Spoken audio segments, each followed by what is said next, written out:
Hello दोस्तों, कैसे हैं आप। उम्मीद करता हूँ आप लोग अच्छे होंगे और आप लोगों की प्रैक्टिस भी अच्छी चल रही होगी। दोस्तों, आज की वीडियो में मैं आपके लिए लेके आया हूँ एडवांस ऑटोकैड ट्यूटोरियल का ये अगला लेक्चर, जिसके अंदर मैं आपको फिर से कुछ ऐसे एडवांस टिप्स एंड ट्रिक्स दूंगा, कुछ ऐसे एडवांस कमांड्स बताऊंगा जो आपकी प्रोडक्टिविटी को और आपके ड्राइंग स्पीड को बहुत ही ज़्यादा बूस्ट करेगा। तो इस वीडियो को एंड तक देखते रहिएगा, क्योंकि हर एक कमांड आपके लिए इम्पॉर्टेंट है और कहीं पे भी स्किप मत करिएगा। तो बिना देर करते हुए वीडियो को स्टार्ट करते हैं। दोस्तों, मेरा नाम है आकाश और आप देख रहे हैं मेरा YouTube channel design to future. दोस्तों, जैसा कि देख रहे हैं, मैंने एक 3D मॉडल बना रखा है यहाँ पे 3D मॉडलिंग के अंदर। तो बेसिकली ये जो कमांड है 3D मॉडलिंग से रिलेटेड नहीं है, ये आप 2D 3D दोनों में यूज़ कर सकते हो, जिसका नाम है एन शॉट। आप लोगों ने शायद सुना हो या नहीं सुना हो, तो भी आप इस कमांड को जान लो। आप एन शॉट कमांड हम यूज़ करेंगे, जो कि एक तरीके से विजुअल एनिमेशन के लिए या मोशन शो करने के लिए हम यूज़ करते हैं। जैसे आप कमांड टाइप करोगे NSHOT, एंटर करोगे आप, तो यहाँ से आपको कई सारे कॉन्फ़िगरेशन देखने को मिल जाएंगे, किस तरीके से आपको विजुअल एनिमेशन रिप्रेजेंट करना है। तो सबसे पहले आप कोई भी नेम यहाँ पे टाइप कर दो आप, ठीक है। कैटेगरी में कुछ टाइप करने की जरूरत नहीं, आप दे भी सकते हो, नहीं भी दे सकते हो। इसमें 3 तरीके के एनिमेशन मिलेंगे। सिनेमैटिक एनिमेशन दिखाना है, मोशन, या फिर स्टिल दिखाना है, या फिर रिकॉर्डेड वॉक दिखाना है। तो अभी मैं सिनेमैटिक लेता हूँ और यहाँ पे आता है option fade from back into the shot. पहला हम यही ऑप्शन सेलेक्ट करते हैं। अभी आपको बताऊंगा कि इसका क्या इफेक्ट होता है। यहाँ पे ट्रांजिशन ड्यूरेशन हम बढ़ा सकते हैं, घटा सकते हैं, जो आपके ऊपर है। यहाँ पे किस तरीके का, इतने तरीके के एनिमेशंस आपको दिखेंगे। यहाँ पे हमने पहले जूम इन लिया, हमने ड्यूरेशन कितने सेकंड का होना चाहिए, आप सेकंड यहाँ पे दिखा दो, ऐसे दिया हमने 5 सेकंड, ठीक है। अब यहाँ पे मैं प्रीव्यू देखूंगा, तो देखो आप इस तरीके से जूम होते हुए ये मोशन की तरह दिखेगा, ठीक है, इस तरीके से। ट्रांजिशन इसको कम करोगे तो थोड़ा सा फास्ट स्पीड में चलेगा ये, ठीक है, ठीक है, इस तरीके से। इसके बाद से हम आते हैं जूम के बाद जूम आउट। जूम आउट देखना है आपको, इसका ड्यूरेशन आप कम कर सकते हो, जैसे हमने दे दिया 3 सेकंड।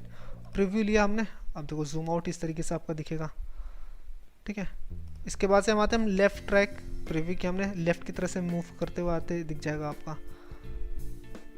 हमने राइट ट्रैक लिया, राइट की तरफ से आते हुए दिख जाएगा। हमने फिर crane up and crane down ले सकते हो, ये इस तरीके से कुछ दिखेगा, ठीक है। जैसे नीचे से कुछ चीज़ लिफ्ट होते हुए ऊपर की तरफ आती हुई दिख रही है, ठीक है। क्रेन अप लोगे आप तो ऊपर से नीचे की तरफ आते हुए दिखेगी आपकी, ठीक है, इस तरीके से। इसके बाद से आप आता है लुक, इस तरीके से आप लुक कर सकते हो, ठीक है, इस तरीके से। फिर हम लेते हैं ऑर्बिट, तो ऑर्बिट इस तरीके से आपको सर्कुलर मोशन में आपका दिखेगा कोई एक बॉडी, ठीक है। अगर आप ड्यूरेशन बढ़ा दोगे तो कुछ ज़्यादा सेकंड तक दिखेगा। प्रीव्यू लिया हमने इस तरीके से, ठीक है। कितने एंगल पे सेट करना है वो एंगल भी आप सेट कर सकते हो इसके अंदर, वो भी सारी चीज़ें आ जाएंगी। यहाँ पे आप 45 डिग्री जगह मैं टोटल 360 डिग्री दिखाना चाहता हूँ, 360 डिग्री। प्रीव्यू लिया हमने, यहाँ पे 360 डिग्री पूरा दिखेगा।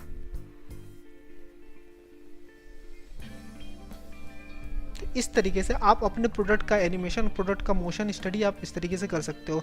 उनको कहीं पे भी आपको अपने क्लाइंट को, अपने ड्राइंग्स को इस तरीके से रिप्रेजेंट करना है या कहीं प्रेजेंटेशन देना है, तो ये कमांड यूज़ करके आप उस तरीके से रिप्रेजेंट कर सकते हो, जो कि है हमारा QVD। QVD क्या है कि आप अपने लेआउट का क्विक व्यू देख सकते हो। जैसे आपने मॉडल स्पेस में कोई ड्राइंग खोल रखी है और आपने यहाँ पे 10-12 लेआउट्स बना रखी हैं, ठीक है, और आपको चेक करना है कि किस लेआउट में कौन सी ड्राइंग रिप्रेजेंट है, तो वो आपको क्विकली देखना है। हर एक लेआउट के अंदर गो थ्रू नहीं होना पड़ेगा आपको, और आप क्विकली देख सको, उसके लिए हम QVL यूज़ करते हैं। QVL एंटर करोगे आप, यहाँ से आपको सारे मॉडल स्पेस और लेआउट स्पेस यहाँ पे रिप्रेजेंट होकर दिख जाएंगे। सारे यहाँ से मॉडल स्पेस में लेआउट रिप्रेजेंट होकर दिख जाएंगे। आपको जिस तरीके से दिखाना हो, जिस तरीके से देखना हो, आप यहाँ पे उस पर क्लिक करके उस लेआउट में डायरेक्टली रीच कर सकते हो, ठीक है।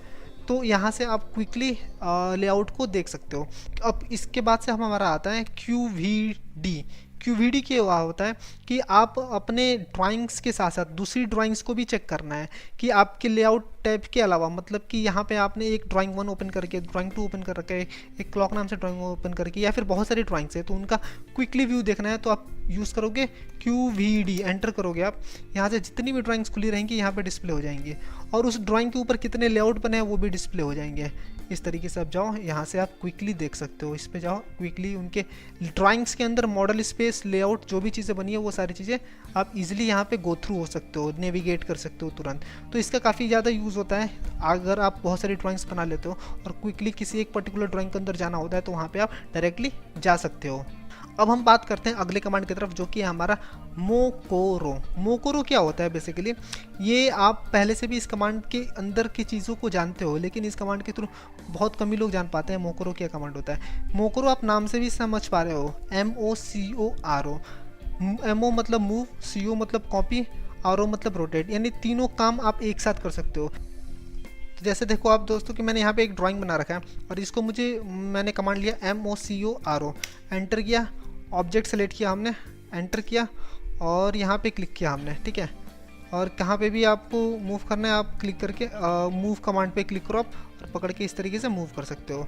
कॉपी करना है आप, इस कॉपी पे क्लिक करो आप, इससे कॉपी कर सकते हो मल्टीपल टाइम, ठीक है।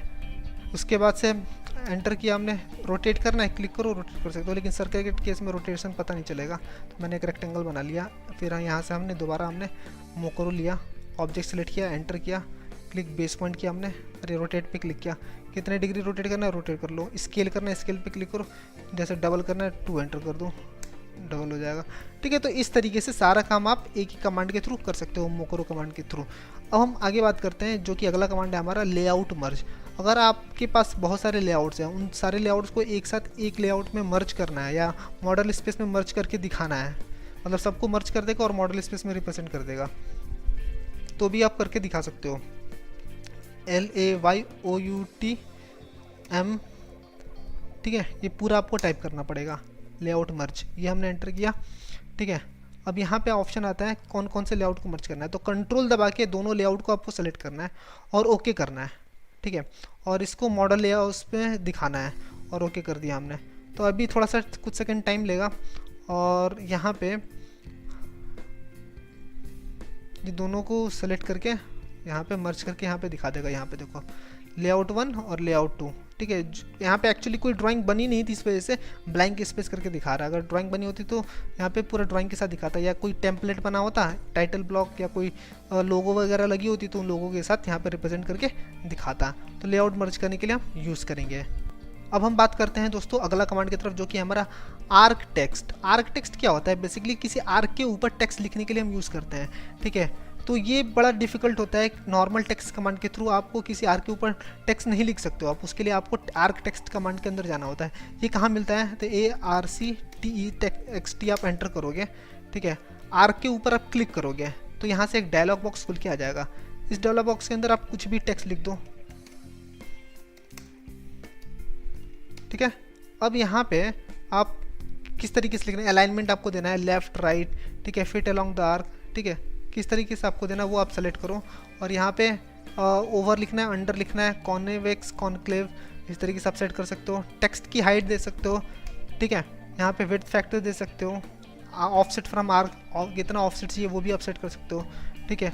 लेयर चेंज कर सकते हो यहाँ से, ठीक है। फिर ओके करोगे आप तो यहाँ पे देखो ये ऑटोमेटिकली लिख के दिखा देगा। यहाँ पे काफ़ी छोटा आ रहा है टेक्स्ट, और इसको आप डबल क्लिक करके आप चेंज भी कर सकते हो इसका, ठीक है। जैसे मैंने दोबारा लिया ARCTEXT, ठीक है, आर्क पे क्लिक किया हमने, यहाँ से कुछ भी हमने टाइप किया, फॉन्ट साइज हमने ले लिया 30, ठीक है। और यहाँ से हमने बोल्ड, इटैलिक, जो भी चीज़ें करनी है वो हमने सेलेक्ट किया, ठीक है। आपको किस तरीके से लिखना है वो आप सेलेक्ट कर लो और ओके करो। आप देखो इस तरीके से लिख के यहाँ पे आर्क के ऊपर दिखा देगा। तो इस तरीके से आर्क के ऊपर कोई भी टेक्स्ट लिखना हो ऑटोकैड के अंदर तो आर्क टेक्स्ट कमांड के थ्रू आप यूज़ कर सकते हो। आपको ये कमांड यहाँ पे इस आइकन में भी मिल जाएगा। आपको जाना कहाँ है, आपको एक्सप्रेस टूल के अंदर जाना है। एक्सप्रेस टूल के अंदर जाओगे आप, यहाँ पे आर्क अलाइन टेक्स्ट यहाँ पे आ रहा है, तो यहाँ से आप यूज़ कर सकते हो। अब हम अगले कमांड की तरफ बढ़ते हैं। अब अगला कमांड जो है हमारा टेक्स्ट एक्सप्लोड। जैसे आपने कोई टेक्स्ट लिख लिया, ठीक है, उसको, इस टेक्स्ट को अब आपको 3D में कन्वर्ट करना है। जैसे आपने टेक्स्ट लिखा, ठीक है, जैसे हमने सेलेक्ट किया, इसका साइज हमने दे दिया 50, ठीक है। कुछ भी टेक्स्ट लिख लो आप, यहाँ से, ठीक है।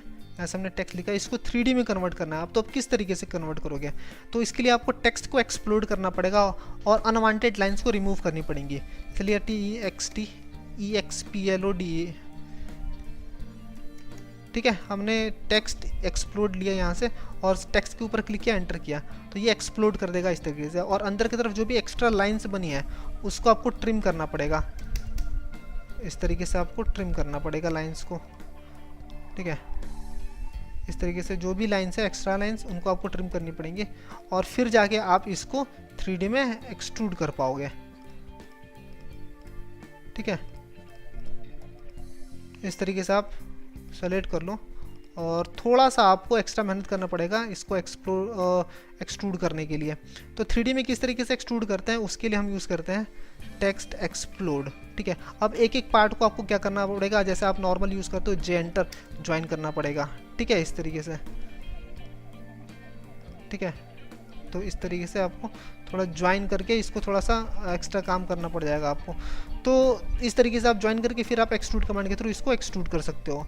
तो अब हम अगले कमांड की तरफ मूव करते हैं जो कि हमारा text orientation. Text orientation basically क्या होता है कि कोई भी आपने टेक्स्ट लिख दिया सपोज करो, ठीक है, और बाय डिफ़ॉल्ट सपोज करो ये हमने टेक्स्ट लिख दिया, इसका साइज़ कुछ भी हमने दे दिया, ठीक है, और बाय डिफ़ॉल्ट ये समझ करो मुझे गलती से ये रोटेट हो गया। तो जैसे हमने टेक्स्ट लिख दिया अब इसको मुझे गलती से ये रोटेट हो गया, तो रोटेट कमांड हमने लिया, इसको थोड़ा सा मैं रोटेट कर दे रहा हूँ, ठीक है। अब मुझे सीधा इसको अलाइन करना है हॉरिजॉन्टल या वर्टिकल, मुझे एंगल नहीं पता है, ठीक है। मैं वापस इसको एंगल पता होता तो रोटेट कमांड के थ्रू मुझे रोटेट इसको फिर से सीधा करने में आसानी रहती है, लेकिन मुझे एंगल नहीं पता है। अब मुझे इसको सीधा लाना है या तो हॉरिजॉन्टल या तो वर्टिकल। अगर मैं मैनुअली रोटेट करके लाऊंगा तो कहीं ना कहीं एंगल का वेरिएशन तो रहेगा ही रहेगा। तो इसलिए मैं कमांड यूज़ करूँगा text Orient, T Orient command है, ठीक है। टी ओरिएंट हमने कमांड एंटर किया, इसके ऊपर हमने सेलेक्ट किया, एंटर किया हमने, ठीक है। इसके बेस पॉइंट पे हम क्लिक करेंगे और यहाँ पे किस तरीके से आप इसको रिप्रेजेंट करके दिखाना चाहते हो, किस तरीके से रिप्रेजेंट करना चाहते हो। हॉरिजॉन्टली करना है तो हॉरिजॉन्टली आप क्लिक कर दो, ऑटोमेटिकली ये हो जाएगा। अगर ये आप इसको टी ओरिएंट कमांड हमने डाला और हमने इसको सेलेक्ट किया, एंटर किया और बेस पॉइंट पर हमने क्लिक किया। अगर आपको वर्टिकल करना है तो वर्टिकल आप क्लिक करो, ये वर्टिकल हो जाएगा। तो प्रॉपर हॉरिजॉन्टल या तो प्रॉपर वर्टिकल करना है किसी टेक्स्ट एंगुलर टेक्स्ट को, तो आप इस कमांड के थ्रू टी ओरिएंट कमांड के थ्रू आप इजीली कर सकते हो इसके अंदर। अब हम अगले कमांड की तरफ बढ़ते हैं जो कि हमारा ब्रेक। ब्रेक बेसिकली क्या होता है कि ये ब्रेक लाइन का काम करता है। जैसे मान लो कि हमने कोई एक ड्राइंग बनानी है, ठीक है। ये ड्राइंग सपोज करो कि A4 साइज़ की शीट है, इसके ऊपर मुझे कोई ड्राइंग बनानी है जिसके ऊपर मुझे A4 से बड़े साइज़ का कोई स्केच बनाना है। जैसे A4 की साइज़ होती है 297x210, तो ये 297 होती है, 210 होती है। तो मुझे 500 की लाइन बनाना है तो बन नहीं पाएगा, तो मैं क्या करूँगा छोटी सी ही लाइन बनाऊँगा और वहाँ पे ब्रेक लाइन मार करके दिखा दूँगा ताकि हमें आइडेंटिफिकेशन होगा कि ये एक्चुअल डायमेंशन नहीं बनाया गया है, ये इस लाइन को ब्रेक करके बनाया गया है, ताकि पता चले कि ये एक्चुअल डायमेंशन इसका इस शीट से कहीं ज़्यादा था, लेकिन इस शीट पे एडजस्ट करने के लिए इसका लाइन ब्रेक किया गया है। अब हम इसको कैसे यूज़ करेंगे, तो ब्रेक लाइन का यूज़ करेंगे कमांड BREAKLINE, ब्रेक लाइन हमने लिया, ठीक है। स्पेसिफाई फर्स्ट पॉइंट, ठीक है, कहाँ से कहाँ तक दिखाना है, स्पेसिफाई सेकंड पॉइंट, ठीक है, वो सेकंड पॉइंट हमने लिया, ठीक है, एंटर किया हमने।